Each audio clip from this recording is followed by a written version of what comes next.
on Saturday. You are? In church doing this. Watching my watch the whole time. I don't want to do any more Sunday open houses. Is that a mistake? 1035 Harvard. I don't know what time. The big one, the 2.8 million. Probably. Big one. Probably. Oh yeah, because you were gonna do it this year. I mean this week, this past weekend. Yeah. What is it? But And is that the best one? I don't know I've that this already said- weekend is the best one. What was that, Bill? I'm sorry. I can be. You want to go by there today and take a look because I gotta know too. You gotta know. What it looks like. Okay, well, let's go. Yeah. Let's go. Okay. Maybe about 12:30. 12:30. Does that sound good? Okay. Are you gonna have lunch before? I'll be eating while we go. Probably tuna out of a can. I'm gonna put you in the way back.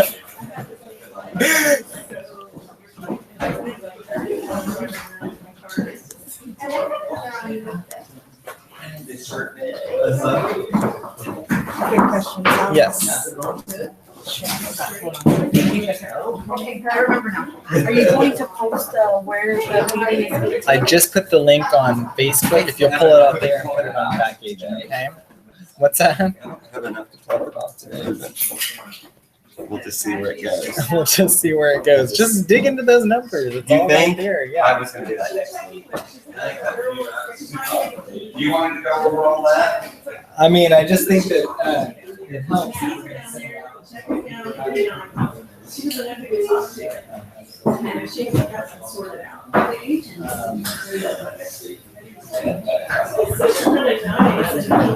were talking about the role of the state of the market. Where's the way? Am I in the way if I sit here? I don't think so. Last week I watched it online and the camera got moved, so it was like whoever was sitting right here. Right. I think Ann Stockus was there. I just don't want I could have read her telephone.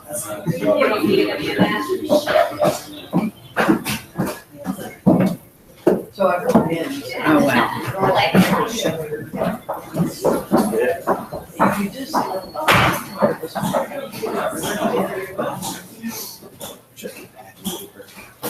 My CRS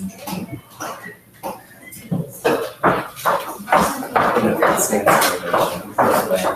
CRS syndrome. Yeah. Good.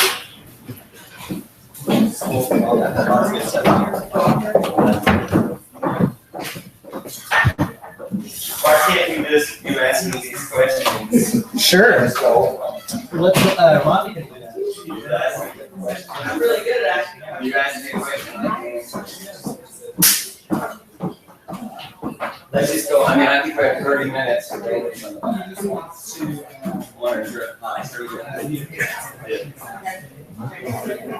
Oh, that's. How much are you? So like this. So like, Can you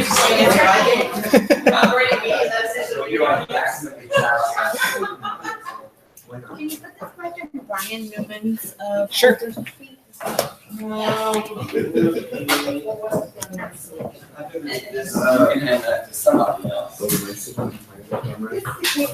Am I sitting in front of or behind the camera? Let's see. You'll see too here. I need one of those for my physical. Oh.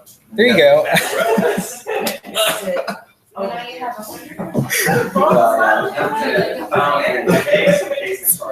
Y'all aren't supposed to see this. I do that on purpose every time.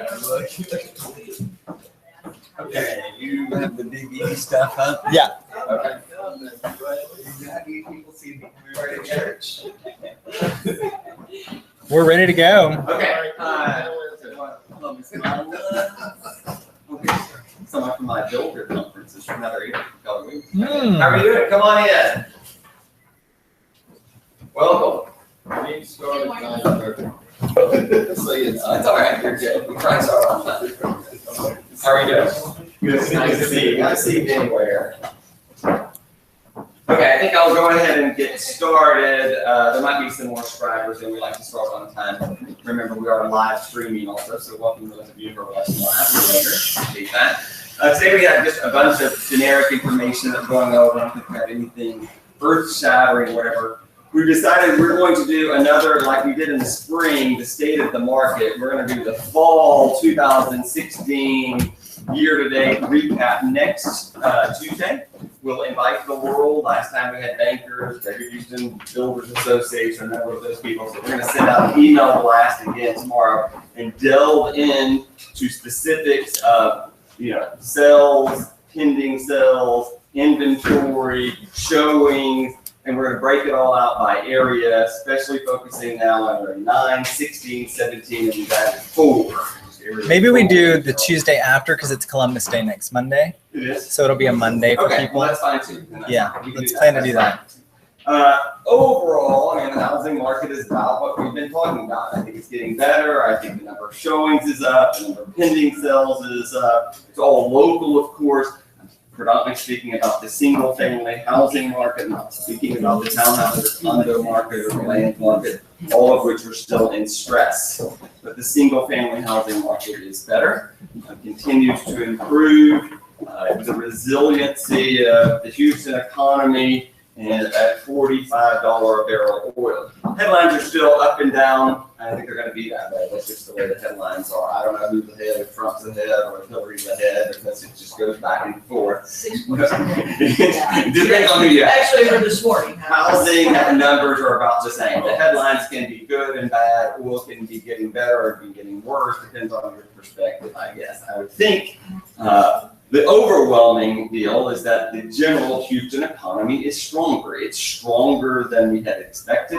Sales tax revenue is stronger than we expected. We'd expected poor performance, and overall, it's okay. Doesn't mean that it's not challenging. Doesn't mean that it's not difficult. Doesn't mean that it's not still a buyer's market. None of those things have changed. It's just better than when oil was in a free fall, and it's better than it was in the spring.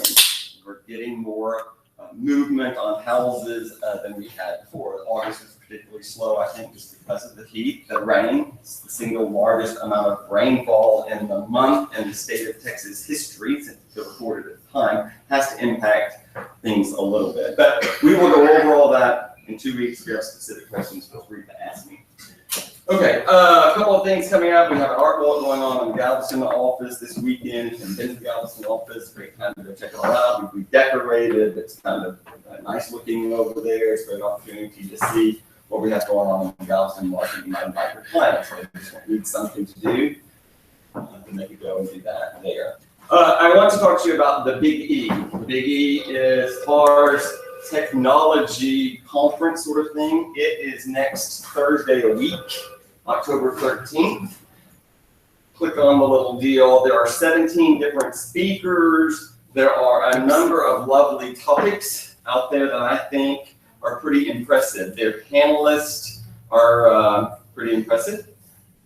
People that I am not the technology guru. This is not my specialty, so we're going to have to rely on other people. Wanda is the technology specialist, but that's when in doubt, refer to her. Aaron. Do what? With Aaron's help. Aaron with Aaron's help. We all need Aaron's That's what help. I know I heard, either from you or from the Big E. Yeah, the speakers are always great. The speakers are very amazing at this deal. And so here's, I think you ought to sign up and go. I will pay for you to go. I will pay for you to go as a VIP, which is $99. You will get 6 hours of some sort of certified training for this. You will get a wealth of knowledge that I cannot give you on my own here. So if you will sign up today and you will let Aaron or Wanda or somebody know, we will pay for you. If you have already signed up, we will reimburse you for what it is that you've done. So this is an all-day event. It is next Thursday. Is it in Texas? It's here. I mean, in Houston. It's up at Houston. Norris Conference Center over there. Yeah. I City Center. The Beltway That way. at Memorial City Mall. Yes. Yeah. I will go. I have planning commission that day, so I will have to leave around 1:30. I'll try and stay through the lunch, whatever. So it's $99, additional training. If you want to go, I'm encouraging you to go, and I will pay for it. just let somebody know. Well, we're, Okay? well, Next Thursday? Next Thursday. Thursday week, October the 13th. Okay. but it's pretty much all, it's all day. I mean, you end in the afternoon, but it's pretty much all day. I think you might. Marianne, are you here?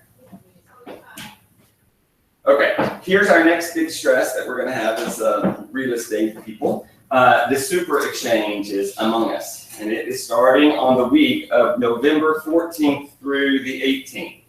And you need to just plan on having complications with showing houses throughout this greater 5-county region during that day.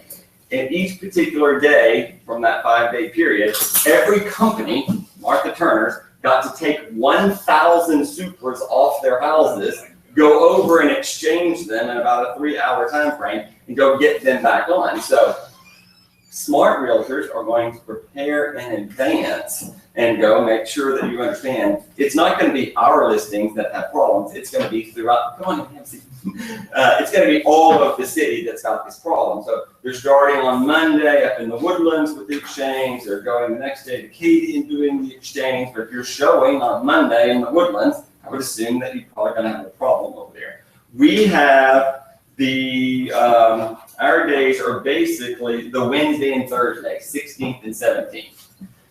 We will have a set time, probably on Wednesday because it's alphabetical, so you can understand that ABC Realty is going to go first, and Boulevard Realty is going to go next, and John Daugherty is going to go after us. We're going to go. We have to take every Supra. We only have 2 days to exchange them. 1 for 1, we get to exchange the Supras.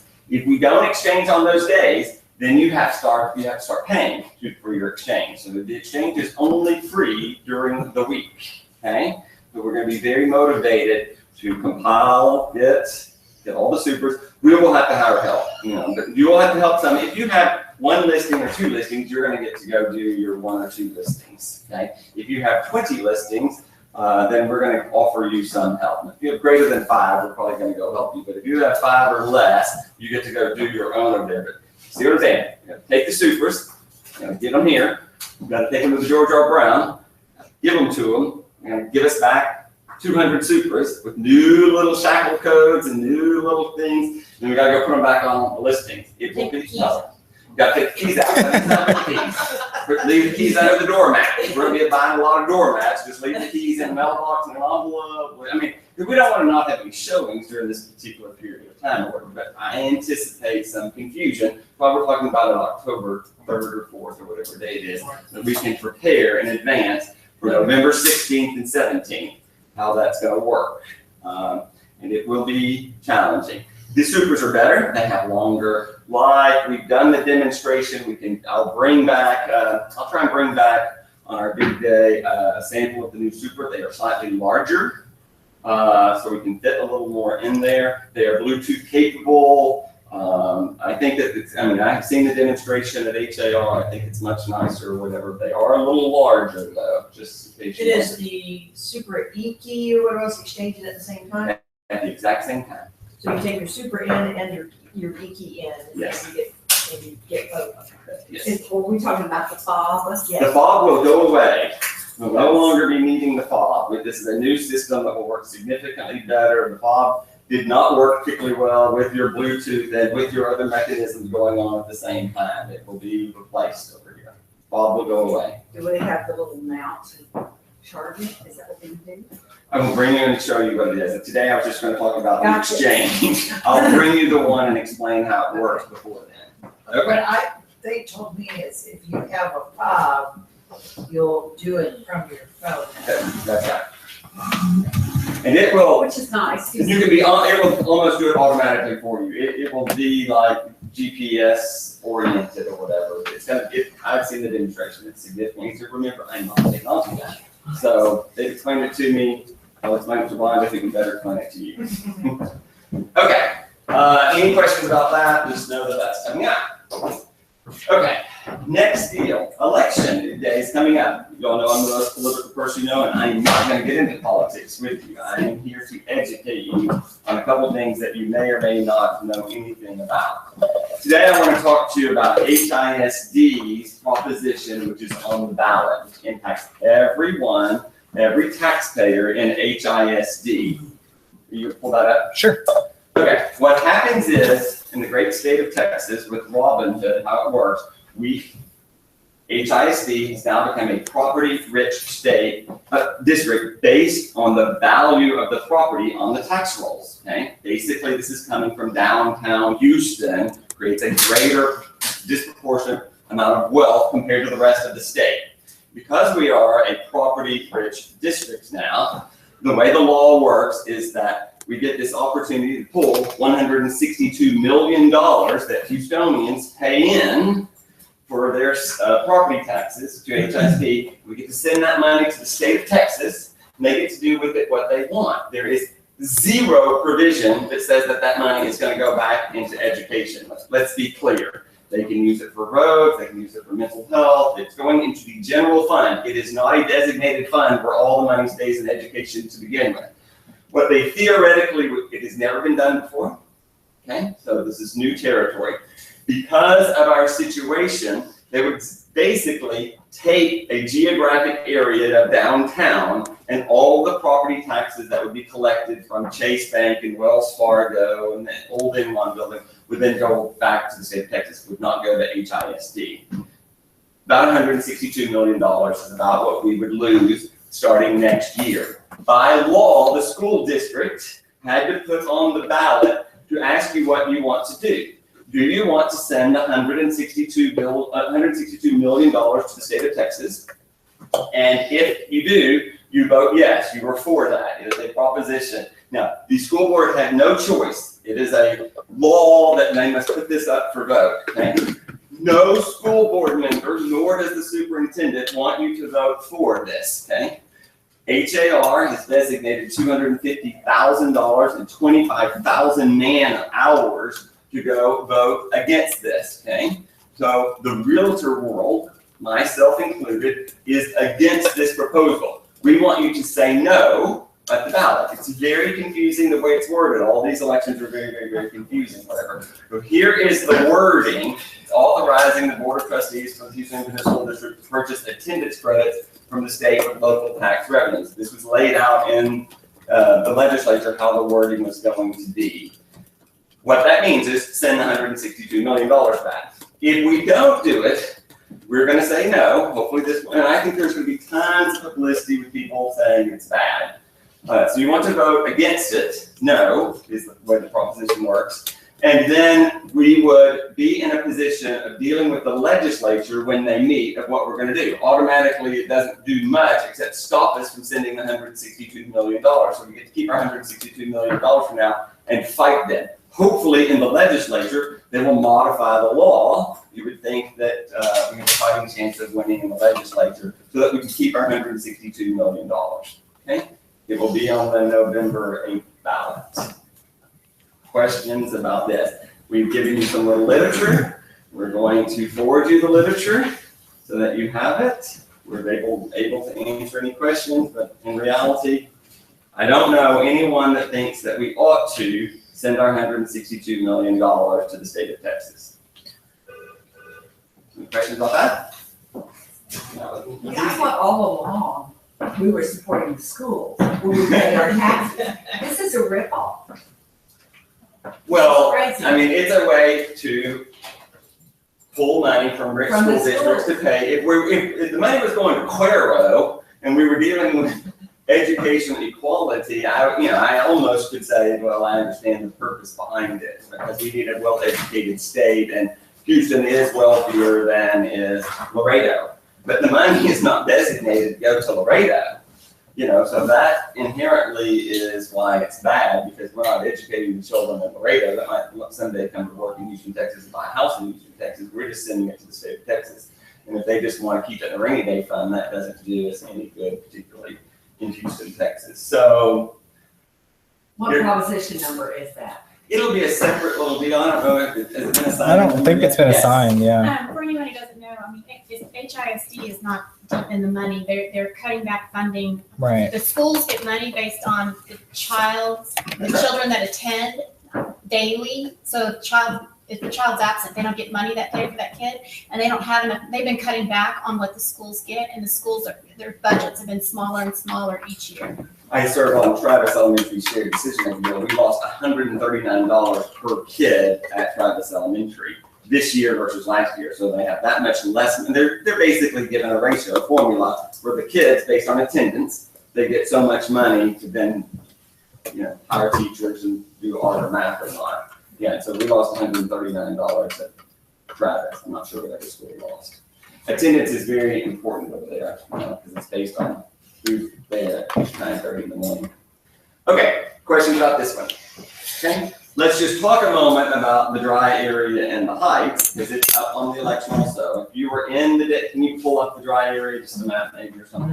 We're not going to linger here too long, but on the same ballot, if you were in what was in the city of Houston Heights in 1918, when it was annexed into the city of Houston, on your ballots, you have about, say, you are for removing the dry restriction and making the area where you would have off-premise consumption of alcohol, okay? This is predominantly driven, the funding of all of it is fact, not making this up. The funding is from HEB, that wishes to go put an HEB and was basically Shepherd in 23rd, and they would like to sell beer there.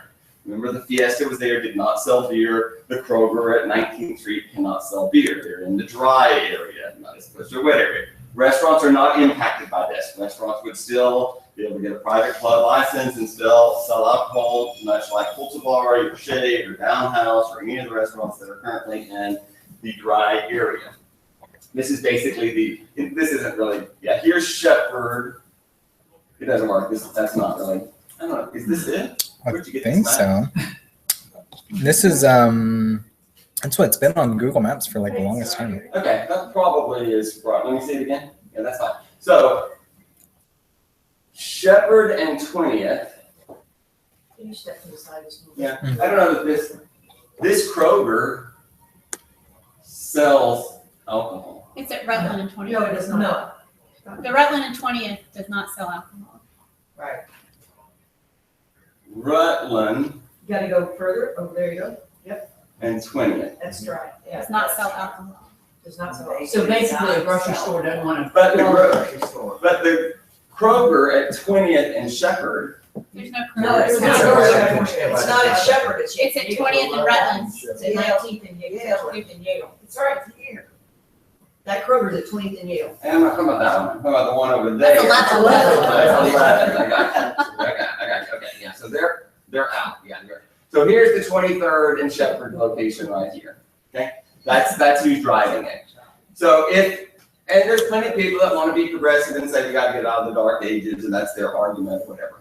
I just want you to know, in addition to grocery stores that could pop up anywhere, Heights Boulevard and 11th at the old post office could be a grocery store, could be a drive-through beer barn, can be a convenience store. We don't have all these convenience stores, and we don't have all those gas stations on the feeder road, predominantly because it is dry and they can't sell alcohol, and convenience stores make money on alcohol. So you would be able to have a convenience store at now, because of the historic district, there would certainly be the guidelines for historic, but if there was a non-contributing structure, and you can build a commercial building in a historic district, and it can be a product of its own time. It doesn't have to look like something else.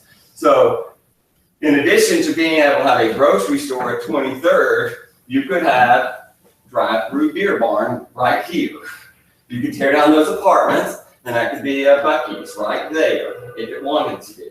So you need to be aware, you could have wine tasting range, you could have St. Arnold's Brewery, those are allowed in dry areas. You could have these tasting areas. So it doesn't impact restaurants, but it certainly does impact convenience stores, liquor stores, beer stop and goes, those sort of things would all be allowed in the area if it's modified. So just need everyone to understand what you're voting for. It's not just the idea that HEB is this greatest thing on earth and it deserves to be at 23rd and Shepherd. What is the true impact and how difficult, I've been quoted against it, it doesn't matter. What's the difference of going one more mile to go get your beer in order to preserve the integrity of the neighborhood that's been preserved this way in as a contributing factor because it has been dry. And if you want to keep Austin weird, you've got to keep it weird, okay? You want to keep the fabric of my neighborhood the same. You can't make it like every other neighborhood. I don't want to be like Cinco Ranch. I don't want to be like Westview. I want the fabric of the neighborhood to stay the same. And one contributing factor has been the dry area.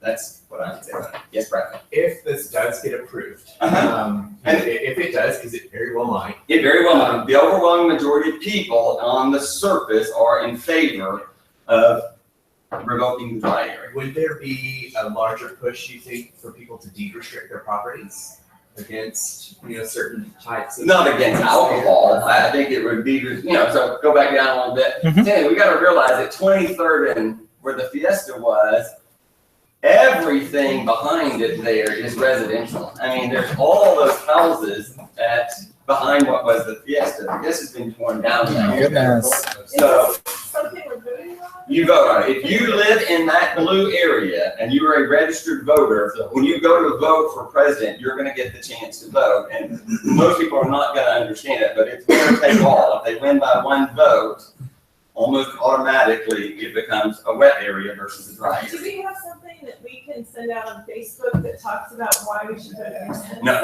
We're gonna do we're a, gonna do a point counterpoint. yeah, And that's going to be equity. We chose one proponent for it and one proponent against it. And we created a little dialogue about why they're for it and why they're against it. Certainly you understand. yeah, that'll be out Friday. I don't want it to look like I'm influencing people, but I mean, I think it's not about the grocery store. I mean, that's the point I want to make. It's not about the grocery store. It's about what else. And let's be realistic.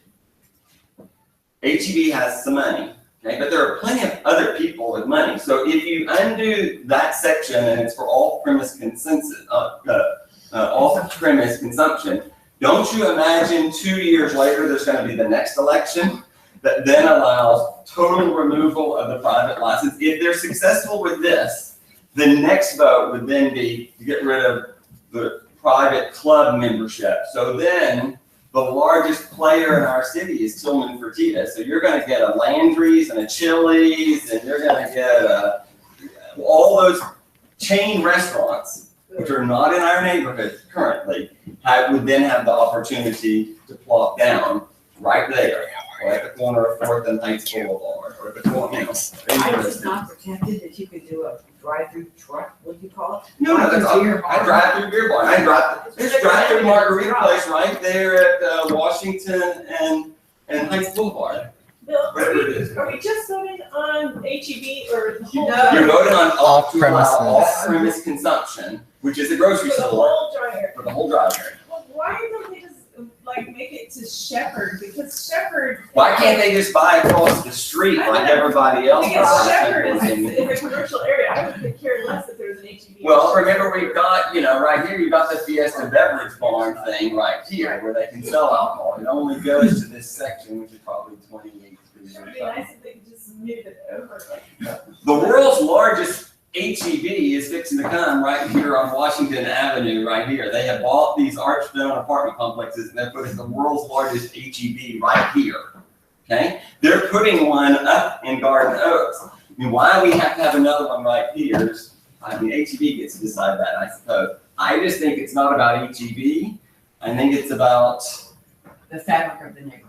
character of the neighborhood. Join a CSA. Do like? Said join a CSA. Yes. Okay, you understand that's gonna be it. So those are 2 items on the November election that I just wanted you to be aware about. Yes, we can put out some information that's very objective. Yeah. Very objective.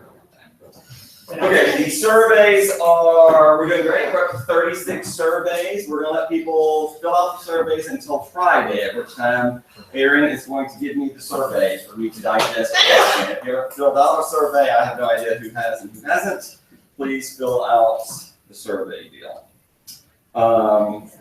We have a common situation in our industry. I spoke last week about builders. I was with a builder and with a track home builder. Where was she from? I don't know. It was a lovely panel discussion. He was in attendance. They said I did pretty good. I'm supposed to know something about builders. But I mean, and I'm not gonna recap what I spoke at that deal, shit, opportunity to go to that, but we're getting this common frustration with builders, and I'm seeing it across the board, whether you're just have a buyer and you are buying a product of new construction, whether that's Bell Heights, or whether that's one townhouse, or whether that's a single family house, or if you're the realtor who represents that particular builder, I'm seeing a high level of frustration in the world, a high level of frustration. Some of it is just the sheer economics of it. Okay, it's the frustration. I will go and meet with builder A, who is under contract with someone, and they're mad. They're losing money. They're mad. They're mad that they're losing money. They're mad that it took 18 months to build. They're mad that the economy went to hell, and so they don't want to give the buyer anything because they're losing money already. Now the reality of it is, the buyer feels like they're doing the builder a favor by giving them this $1 million, right? And they have this expectation, fairly realistic, that the house should be in pretty good shape in order to give them the $1 million. And they're frustrated because it was promised to them August 1, and then August 15, and September 1, and September 15.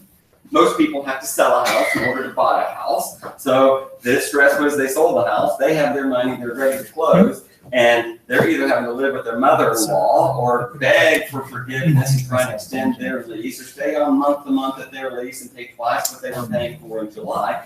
And they're frustrated. They just want to get into their house. And they want their house to look nice. They don't want their floors to have scratches on it. And they don't want a bunch of shit on their paint over here. Nobody likes that, right? Everybody would want somebody else to come back and paint this inside. And it's a realistic expectation, but I think the builder doesn't want to fix that. And for some particular reason. And there's just a high level of frustration. There is not, I wish I could say, here's the solution. The solution is good communication and setting a reasonable expectation from the beginning. We've talked about before, if you represent the buyer side, or if you're the agent and there's a buyer, you need to set the expectation that there are significant delays in construction, new construction. Through no fault of the builder, there's an unrealistic expectation that we're going to meet the times. And I know that you would think we could meet a time because it's 6 months down the road or 9 months down the road, but no, it's a constant scenario that here's the expectation. The concrete truck is set to pour the driveway August 1, okay? And you scheduled him July 15th to come on August 1, and it rains on August 1, you would think the concrete truck would come on August 2. He ain't coming on August 2. He was already booked on August 2, 3, 4, 5, 6, 7, 8, and 9. He's not now coming until August 10th, okay? And if it rains on August 10th, he's not coming on the 11th. He's coming on the 20th. So something that would delay a final inspection is this concrete that was just too wet to pour that driveway in August, and we were delayed a month for that. It's a classic example. But yeah, when the electrician doesn't show up on today, it doesn't mean he's really going to be there tomorrow, which is what you would think would happen, because they don't work that way. They're already booked for that day. If you miss your doctor's appointment this afternoon, you're not getting in an hour later or tomorrow. You're getting in the next available appointment that they have. And contracting is much that same way. We do have fewer contractors than we had years ago or whatever. So, I don't mean, this has nothing to do with that. No, sorry. So, there are delays. So we need to plan for the delay.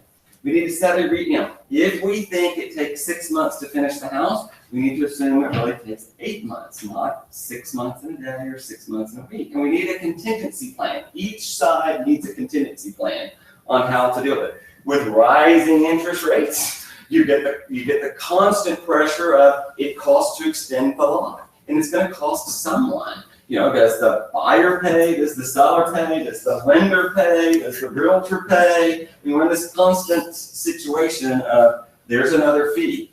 The delay means a delay of a month might mean an extra $3,000 of property taxes for the builder who's already mad because he's losing money again. So we have this problem. I think if you know of a problem, I would like to sit with the people, but either side, as soon as possible and set some realistic expectation. All those Bell Heights things over there were set to close in 2015 and then 2016. And we ain't gonna make 2016, we're gonna try and close some of them in 2017, but the people are frustrated, and they thought they were moving in 15, and then they thought they were moving in 16, and they don't see the light at the end of the tunnel, they want out of their damn contract, right? It's not uncommon, and certainly not unreasonable to think that that would happen. Plenty of those scenarios, but there's a lot of conflict in the industry. Let And me ask you a question. What is the builder response to what they want out of the contract? their hope, I mean, we have one, Melissa has one, that hopes that, and we represent the seller, and there are buyers agents, one at Better Homes and Gardens, one at Martha Turner, whatever, and literally, he's mad about the blue tape, so they're not allowed in the house, so he doesn't allow the agent or the buyer into the house, and he's basically hoping they will go away. 510 Euclid, when they have termites, he doesn't want to treat for the termites. He hopes they go away. He just doesn't even want to mess with them anymore. So if they want to treat for termites, let them treat for termites. He's not obligated to treat for termites. It didn't say in the contract that he has to treat for termites. As long as he understands they can terminate, and are you prepared to wait and put it back on the market and see whatever happens over here? Most of the buyers do not want to terminate because it isn't going to be better the next time. And, they're already emotionally and financially invested into the home. We almost always are fighting about money. When you get down to it, it's about money. It's about paying for a hotel for a month. It's about paying for the move twice. It's about paying for the lock extension. It's about paying to repaint. It's always about the money. And so if we could try and hedge our bets about it, I would think that would be beneficial. But if there's a premise, and I think this is the remnant of the people not selling their house in the boom time, and then finally getting it under contract at a price they really didn't want. I can't help it if they paid interest for 2 years on something. The reality of it is, plenty of people, plenty of corporations are selling oil today at $46 a barrel that cost them $65 to produce, right? But people aren't willing to pay $66. I can stand out there and try and sell my oil for $66, but if the trade for $46, that's all you can get for it. Doesn't matter what you paid for it. Doesn't matter what the EpiPen costs to make, it's supply and demand. If you can get that price for it, you're gonna get that price for it. If you can't, you won't. It's a commodity. Real estate has to be thought of that way, but reasonable expectation for the buyer side, especially now, I think if I was representing a buyer and I was buying a new construction, I would share that our industry is stressed over this issue, the constant delay, the constant frustration, and the constant stress with the builder who doesn't want to fix that. Or it was, it was perfect fine. That's it, passed the city inspection. Here's my classic argument. The builder, we're at the end. Been frustrating, we're at the end. And they do their inspections, the buyer, and the inspector comes up with something. Use the wrong nails, or the rafters compromised because of something. And the builder says, I had it inspected by the city. It passed the city inspection. Yes, the framing inspection comes and they inspect the framing. Then the plumber comes through there and he drills this hole into the 2x12, and it by code can be this big, but he missed where it goes, so he does it this big, okay? And so the plumbing gas line can go through there. And then the AC guy comes up here where you have the purlin brace, his unit doesn't fit, they knock that out of the way and they put their AC up there. So now, while it did pass the framing inspection, the whole rafter system is compromised. The whole bracing of the roof is compromised. The fact that it passed the city inspection is bullshit in my world, because after you pass the inspection, it's messed up over here through your trades. And so it's not unrealistic to think that you would have to fix that sort of thing. So you can't just rely on the builder saying, it passed city inspection, I'm not doing anything about that. Well, if it breaks after you buy your brand new car, they have a limit law for those sort of reasons, right? You can't just buy a car and it not work the next day. Houses are the same way. So high level of frustration. I just want to share that and see whatever we can do about setting some sort of realistic expectations. I have a question. Is there, on new construction complete, Okay. is there a seller's disclosure? If it is truly complete and finished, then the answer is yes. If you get under contract and it's not quite yet complete, the answer is really no. But the good purpose is yes, fill out the seller's disclosure when it is complete. Okay. Even new construction incomplete, it's not uncommon to require the seller's disclosure to be filled out, especially when we're, remodeling some old house or whatever, and they want to use that contract because they're attaching specifications and allowances. Really, it's a remodel, but it's a total rehab and took 1,000 square feet, and we're now selling 4,000 square feet. We need the seller's disclosure on that. Yeah, when complete, we'll have the seller's disclosure. Okay, we were just going to do some question and answer of things that have been coming up, comments that have been coming up. So Rhonda's going to hit me with some questions. If you have questions, we're going to spend until 11 o'clock kind of going over some of these things. Hit me. So we've had a few questions related to lots. Lots. One of the questions that's come up is how do you do comps for a lot?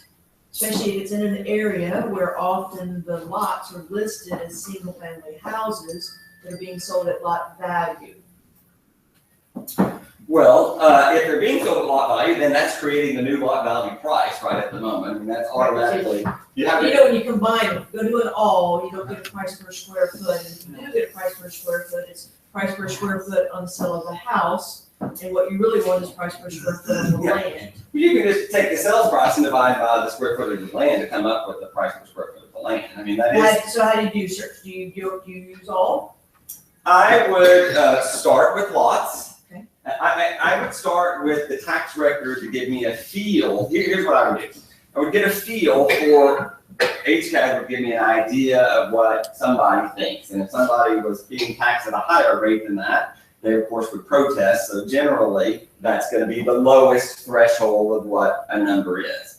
What you can really tell from HCAD though is what is the average lot size. So if I take a lot in the Heights and the average lot size on Portland is 50 by 132, and there's a tract of land that's 75 wide, 9,900 square feet, HCAD's going to tell me the average lot size is 6,600, and they tax the additional at a lower, usually half, price per square foot. So what I'm trying to get a feel for each neighborhood, whether we're going to Westbury or whether I'm going to the east side or I'm in the near north side, what's the standard lot size? Is it 5,000? Is it 7,500? Is it 10,000 or whatever? And that's what each CAD is telling me, and it's telling me kind of the bottom threshold.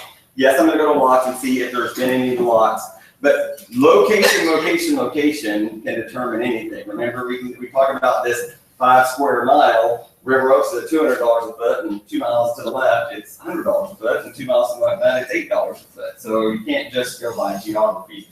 But even within River Oaks, the tracts of land that are on the railroad track aren't as worth as much as the middle of Chevy Chase over there. So, so I would start with lots, then I would start with, Aaron, you scroll up just a little bit. What house are we in? 26th Street, probably a great idea. Okay. So scroll up. So this is telling me this lot, they said it's 6550. 6550. Okay, I don't care about the house at the moment. Let's go down, just see what we got here. So the land is telling me that that is a normal size of lot. They did not adjust for this one. And they think it's around $60 a foot. And we're on 26th Street. I'm sorry, what was our address? West what? 435. Okay. The 400 block of the west. Okay, so let's just for fun put in 1303 Portland or something, just something different so I can show you what I'm talking about. So they're saying that was $60. $60 a foot is kind of what they're saying. Yes. Here is an example of Portland, and To the 19,000. yeah, it's a huge ass lot over here. Keep on going down, or you can go to my house, whatever. And they're telling me. Well, now they popped in 6,500. Well, no, they got 3 of them. They add up to the 19. Oh, it does? Oh, okay.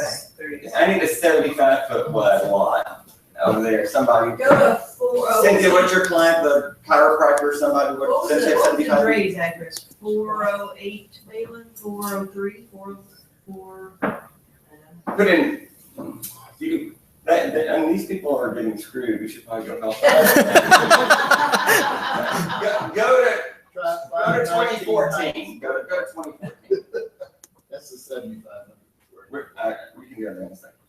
All right. Go down. See, forever, I sold this lot to these people. Forever they're telling me here's the standard, but the oversized portion was adjusted at 50%. Okay? Why they didn't do that? Where was the 75-foot wide lot in the main section? 519 Heights Boulevard. 519 Heights Boulevard. That's probably a good one. to see what they do. So those, I sometimes tell people when we're having discussions about that the value down there for the land is very conservative. That's right, it's the lowest So if you're threshold. going to have a debate with somebody about what the value is for the land, just go to HCAD and say, the most conservative number I can find is right here. This is a perfect example. In my neighborhood here, the standard lot is 50 by 132 or 6,600 square feet. But on Heights Boulevard, they're 50 by 150, 7,500 square feet. So his additional 900 square feet is taxed at half the value, okay? 50% of the value or $30 a foot. Now this is just for tax purposes, but all I'm trying to figure out is what is the standard lot size. The reality of it is, people may pay more for an oversized lot because you have more, supply and demand. So it doesn't mean that there's not value. I'm just trying to get a fit, so if I'm going to a neighborhood I don't know, I'm trying to figure out what is the average lot size.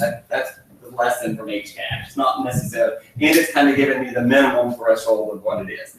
Yes, then I would go over to all, and I would look for something in this price range. So I would go from 400 or 300 to 550 and see what sold that I thought was really a tear down. Now remember, I'm buying 9142 Lane, which is the smaller lot we talked about last week, for only $320,000. Remember, it was the 44 feet wide by the 132. We can put that in 9142 Lane. Just curious what it says here. I'm going to answer your question because I'm really having a sidebar over here. Well, you've already helped to answer. 9142 Lane, which is, they still tax this at $60, but because it's smaller than normal, HCAD is adjusting upward. Remember? So it doesn't just adjust down if it's oversized, it's telling me that they went up because it's not 6,600. They're getting that at 1.12 or $67 a foot. So you're gonna pay more for a smaller tract than you might necessarily pay for a bigger tract. You're gonna pay more in taxes. I'm not necessarily, it doesn't equate necessarily what someone's gonna pay. But it's interesting to see this factor. If you didn't know that, I taught you something new here. Okay, so if you're looking for the standard lot size, yes, you're gonna look under lots, but if there hasn't been that many transactions, yes, you're gonna have to go to see what duplexes they've torn down and what single family houses they've torn down. It's a little hard to figure that out if you just don't know the area.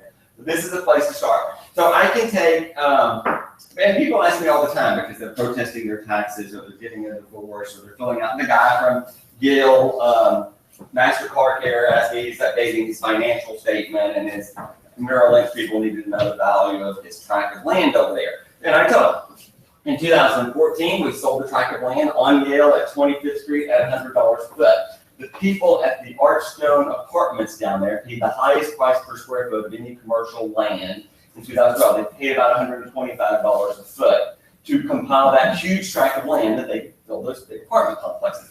But the average had been around 100, and we have come down because the commercial world has suffered, because the land speculative market has suffered. It is down to about $80 a foot versus $100 a foot. Now, if I go over to the 400 block, where we were just talking about that one, so now I don't have a commercial application. I can't build the Ashby high-rise there. Just remember, I got a large tract of land where Master Car Care is. I'm not going to build one single family house there, so I'm not selling that to a housing developer. I'm only going to sell it to commercial. I can sell it to HEB if we have an election soon. But you can sell it to something like that. It could be retail down below or apartments above. So that's going to create, who is that buyer and what are they going to pay? The residential deal in the 400 block, what are they going to pay compared to what other areas? So the West 400 block over there, a little less desirable than maybe Cortland at 23rd Street, but it's more desirable than if I cross over North Main and I get over there to Aurora or something, East 20, the 900 block of East 25th. Those builders have suffered. We've not been able to sell those units over there, so there's less demand. People have more choices. We talked about supply and demand. Rather live in the 1300 block of Portland, can't live there. They might go to the 2200 block of Portland, can't go there. They'll go to the 400 block, West 400. They can't afford that. Now we're going to go only over there as a last resort. It either has to be $200,000 cheaper, or it has to be bigger, it has to have some larger land, some reason for them to go. to a more marginalized location. So that's what I do. That answers your question. Okay. Oh, I know. So far, we're all right. What are the things you should be aware of if you are entering into a contract with a VA loan? And talk to it both from a seller perspective, seller's agent perspective, and the buyer. Historically, for 50 years until the modern time, we're going to call modern time 2008 beyond, because we had Frank Dodd and other changes there. Historically, VA and FHA loan had cost the seller more money. Things they did not allow the buyer to pay, the seller must pay, versus a conventional deal. Okay, and it typically was, we're not talking about a lot of money, but about $800 to $1,000. It typically cost the seller more. That is no longer the case. I mean, it doesn't cost any more for the seller to have a VA loan or an FHA loan. In reality, they pass those fees on to the buyer. The buyer paying these upfront funding fees they never paid before. It is costing the buyer thousands of dollars more for an FHA loan than it is a conventional loan. They're getting it only because their ratios are higher and maybe they could put less money down. But there's plenty of less money down loans, but it's because their debt to income ratio can be higher on those loans. Otherwise, if they don't have a huge amount of debt, they need to get off the VA loan and the FHA loan and go to a conventional loan, which is pretty competitive today with those things. There's very few reasons, in my opinion, to choose an FHA or VA loan unless you are a young lawyer and you've got a tremendous amount of student loans or student debt or whatever. But there are special programs for lawyers and doctors and accountants that I think you can probably get around that anyway. But you do it because you have a high ratio of debt. So for the seller, now that's no longer an issue. The issue is both of those programs have, not only is they're going to have their own inspections, when they send their appraiser is in fact serving as an inspector for the government-backed loan. Okay, so the appraiser, you can have a normal option period, you can negotiate your repairs, you can agree to the repairs, it's $5,000, and then the appraiser comes in and he doesn't like certain things. They do not like peeling paint. They like brick houses. They don't really like wooden houses. No rotten wood or no peeling paint is going to make it through that deal. They don't like water heaters and closets in the kitchens, or stuck on the back. I mean, they're very concerned about where these water heaters are. They're very concerned about old breaker boxes from the 50s and 60s. You're never going to get that sort of past. They are more concerned with termites than we are in conventional loans today. Very few lenders ask for a termite certificate or a clean termite certificate, and they, by chance, could do so. So potentially you could negotiate your deal if you're the seller and still have another round of repairs, and there is no way to get around not doing the repair. So if the roof's old or there's 3 layers on the roof, it will come up at the VA inspection. And even if the seller agreed to give $7,000, the VA appraisal. It must be completed prior to closing. So is the seller going to go replace the roof? What if the buyer never closes? So we've had the scenario. I've had the scenario myself. And look, seller doesn't have any money. You want this deal? We've had them put on the roof. The buyer put on the roof. We sent back out the appraiser and we close. If you're damn certain you're going to close, you're putting on a roof on someone else's house that you don't own yet. But you have to get over some of those deals. They like brand new, shiny, $179,000 houses in Cinco Ranch repair land. That's not an issue. There's not going to be an issue at all. So if you're representing the seller in this, would maybe as part of the contract negotiation, it would be advisable to request to ask the buyers, hey, we want you to order the appraisal on day one. So that it can hopefully happen within your option period. Yes. So I had a termite inspector who had to come out back to a house 2 or 3 times after the appraisal to see the removal of the high soil and conditions conducive or a big thing with these VA appraisers. They don't like the things that you would pass in normal. They don't like. I paid $200 to have a bunch of dirt removed on the side of the house, between the garage and the fence, etc. The termite inspector told me, I wish you would have told me this. I was in the buyer in that case. I wish you would have told me that this was a VA inspection. It was a VA loan. Do you have any issues with us saying that to termite inspectors? This No, it's is just the reality of it. That's like a speed zone in my world. So just tell them what the speed limit is, tell them what the guidelines are. This is a VA loan. You're gonna have a higher level of scrutiny on these issues. They don't want to do anything unethical. They need to know, because I don't want them to come back 3 times, because we know what the issues are. They're not gonna take any funding under the house. They're not gonna take. Well, you just said you would have written It's a little the bit. part of it differently. You might not have used the condition conducive, or would have put in there that this is a conducive condition by design. Right. Okay. Which apparently seems to be a key phrase to the VA world. Listen. We're VA on banks. Oh, you are? You didn't tell me that. What is the price of banks? Because the VA loan limit is I pretty know, low. I know he's coming up with. No. 500,000, it's a $700,000 house, right? Yes. What is his loan amount? My client's bought a 525. I talked to the lender. Okay, it meets the 2 loan or 3 limit. times, he's tired of me. Okay. Here's my question. I wanted to do an amendment that says the buyer has agreed because we've got peeling paint, blah, blah, blah. It ain't gonna work. It ain't gonna work. Buyer is going To repair the to items. the prior close. Okay, then that's fine. I want that language, It- but we don't show the lender. That's correct. Correct. That's correct. Okay. Perfectly fine.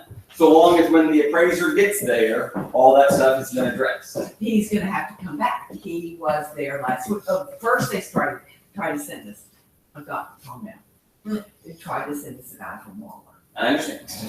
There's not that many people who even want to do VA loans or appraisers, so I mean, there's not a wealth of them inside the 610 loop, because most of the houses don't qualify because A, the value is too high, or B, the property condition is too poor. I like the second guy.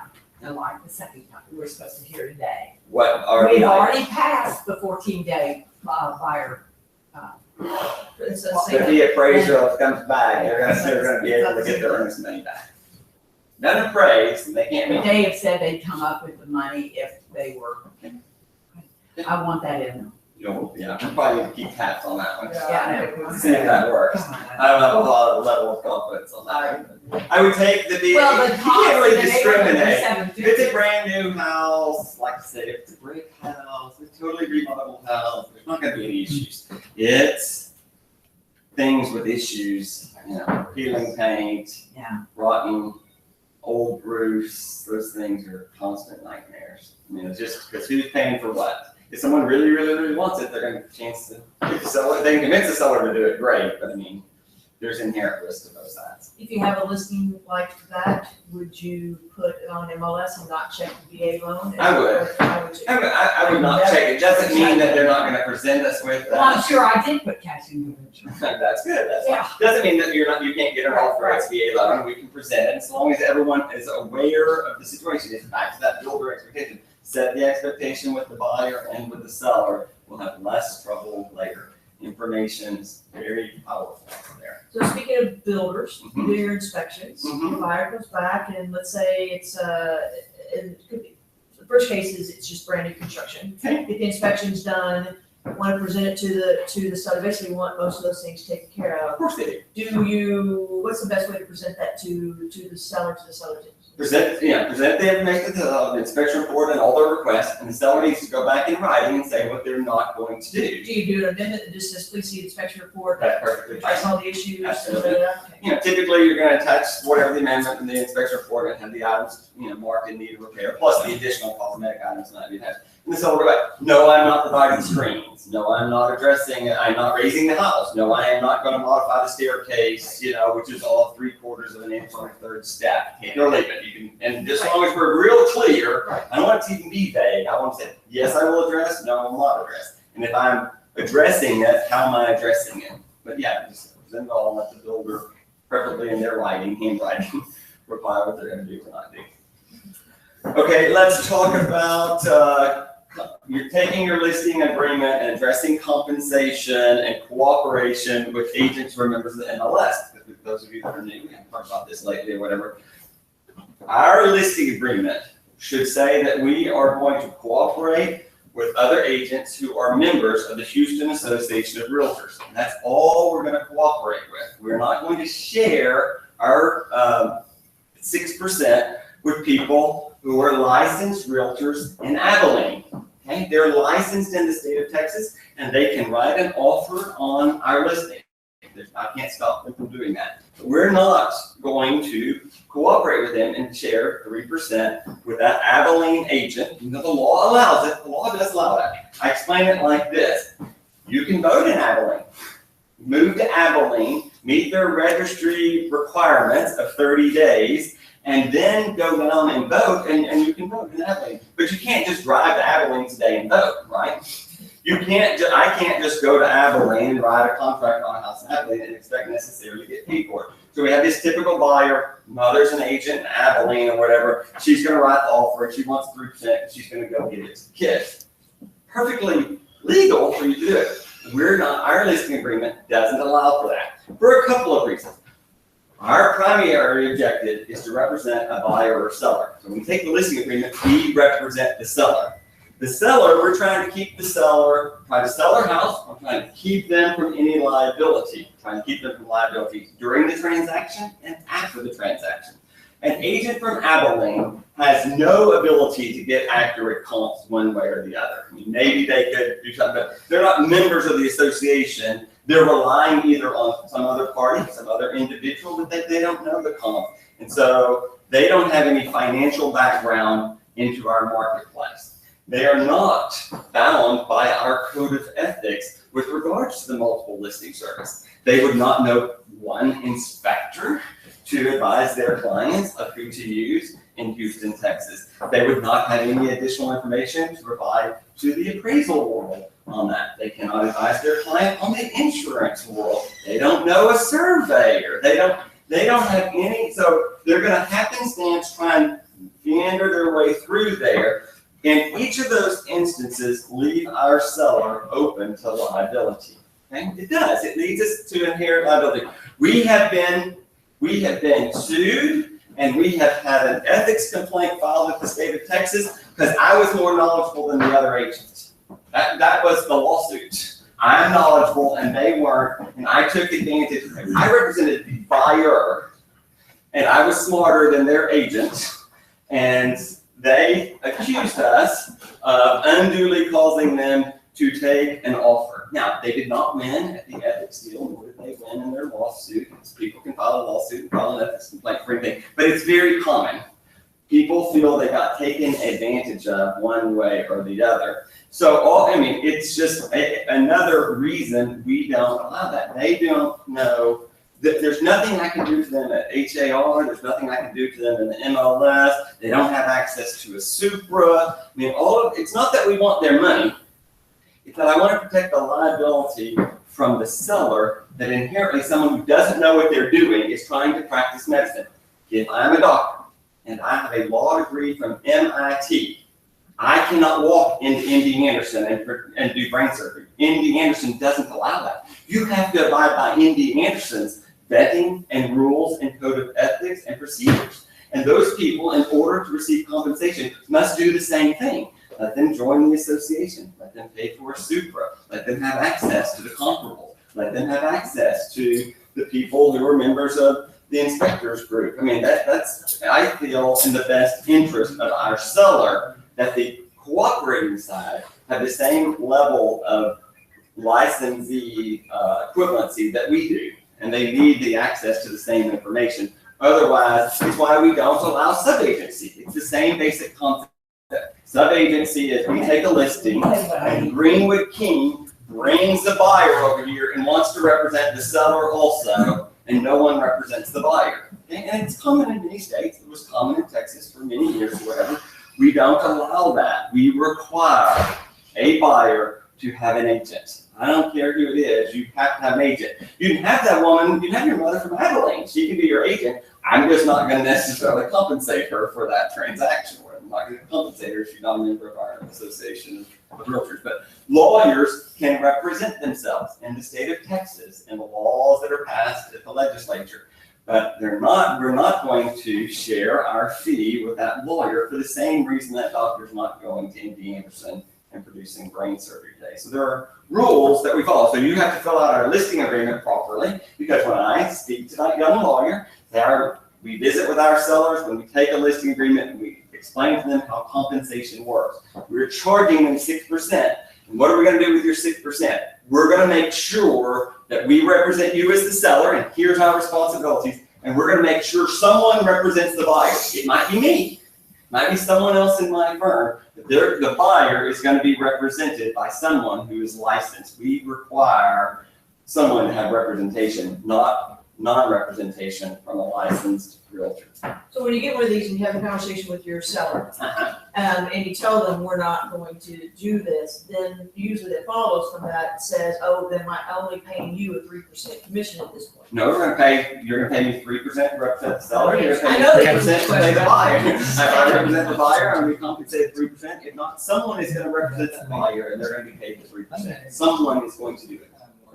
If you don't want me to do it, my broker can appoint someone else within the firm, or if you feel like it's in our best interest to go cooperate with someone from Keller Williams, then we're gonna advise that buyer to go get a Keller Williams agent. If Mr. Seller, if you think that's best for us to bring someone else in, we're gonna go do that. But you need to have that conversation when you take the listing agreement, because we're gonna represent the seller. Do you not want anyone from Boulevard Realty to go and show that house? If you don't want to pay someone.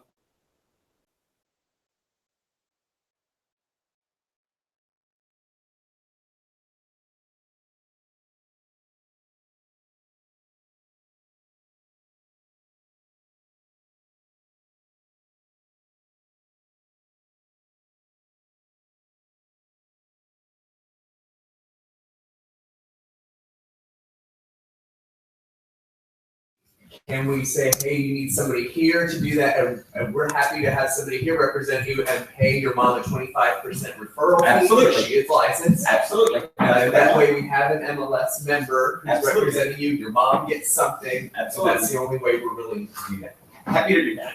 And then that probably makes the sellers feel better that we have a solution for not just turning away buyers. We just want the buyer to be represented. We'd love for them to be represented by myself. I'd love to be intermediary, or I would love to have someone in the firm represent them. But or we can have their friend and pay their friend to refer. Yes, we can. Any of those options. There's a number of options. As long as we're clear, 6%, and we're not going to share a fee with someone who's not a member of MLS.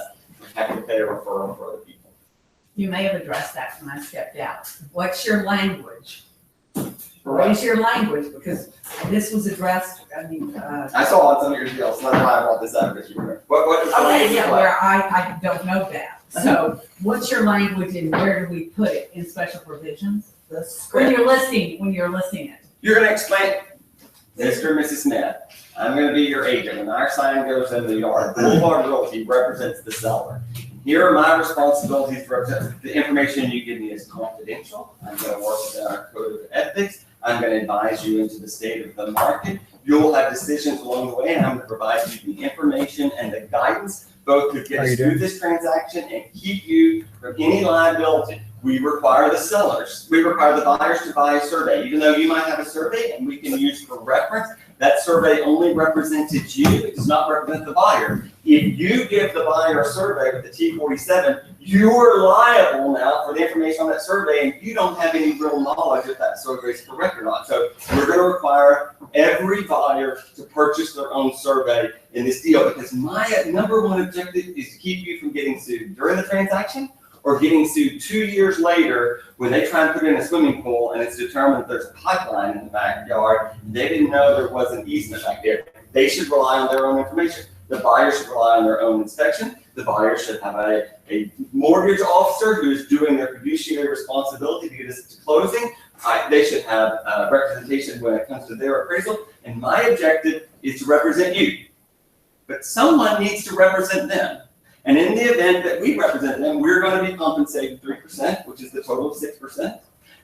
Or we're going to require them to be represented by someone else. It is too libelous for my firm to take a listing in any other scenario, or for you to sell a house, and for anyone to tell you otherwise, that they're misleading you. Now, the fee is negotiable. I can't tell them, but the fee at Boulevard Realty is 6%. It's non-negotiable. And yes, you can get someone who could do it for more or for less, or whatever. But we will require someone to be licensed, and we will require the buyer to have representation. And that's what you're paying. That's what the fee of 6% is for. Whether we represent them or Green King represents them. There's no scenario that we would allow a buyer to represent themselves or a buyer to, unless they're a licensed agent who is a member of the Houston Association of Realtors, or an attorney to represent themselves and receive 3% off the price. We don't do that. Sandra thought or told me there was some notation that I needed to make on the listing. No, you just need to make sure on your listing agreement that you offer 3% to members of the Houston Association of Realtors on MLS, and that we put zero on That's sub-agency. Sub-agency. Always put Always zero. We don't allow it. You put an NA. We do not allow sub-agency. You don't And anywhere it says non-cooperating MLS, section zero. And put zero. Yeah. Yes. Yep. That's a good one. So we dealt with the listing agreement and compensation of non-members of HAR. What else? Well, we're at 11:09. So I don't know if you- Any other question looming that we had? No. Some of these deals. All right, so are we gonna meet next week? I don't think so. Okay, so Yeah. we'll meet next week and we'll put all our information about the state of the market 2016 recap for 2 weeks from today. So, all right, thank you very much. I'm around all day if anyone has